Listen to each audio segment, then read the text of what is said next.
مقصد یہ ہے کہ لوگوں کو اپنے کام میں یقین کا ایسا درجہ حاصل ہو جائے کوئی شک ڈالنے والا اس میں تزلزل نہ پیدا کر سکے، یعنی مقصودانہ اس کے بنسبت معتقدہ یقینیں و اطمینان حاصل کنند لوگ کہ ہرگز بمشکک ظاہر نہ کرتا، ایسا یقین جو کسی تشکیک سے ظاہر نہ ہو، کیونکہ وہ حق پر مبنی ہے، دلیل پر مبنی ہے، دلیل بے ایراد شبہ، یعنی بے ایراد شبہ باطل نہ شبہت، یعنی جس شبہوں کی بنیاد پہ وہ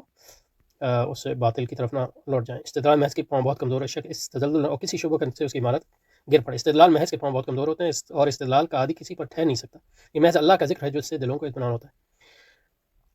بے ایراد شبہ باطل نہ شبہت، چہ استدلال بے تمکین بود،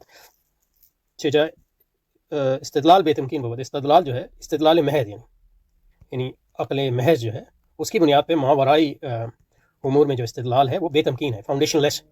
تو اس کی بنیاد جو ہے وہ ظن و تخمین ہے۔ اس کے برعکس جو ذکر اللہ جو وحی الہی ہے اس کی بنیاد جو ہے مشاہدہ حق ہے، اور پیغمبر پر وحی آتی ہے اس کو یقین ہوتا ہے، جیسے کہ امام رازی نے فرمایا پیغمبر کے پاس جب وحی آتی ہے تو وہ یقین حاصل کرتا ہے کہ حق ہے مختلف طرح سے، جب اس کو یقین ہو جاتا ہے کہ اللہ کی طرف سے ہے، وہ بار بار آتی ہے، تو اس یقین کی بنیاد پر اس کے ارد گرد جو یقین ہوتا ہے اس یقین کی برکت سے ان کو یقین حاصل ہوتا ہے،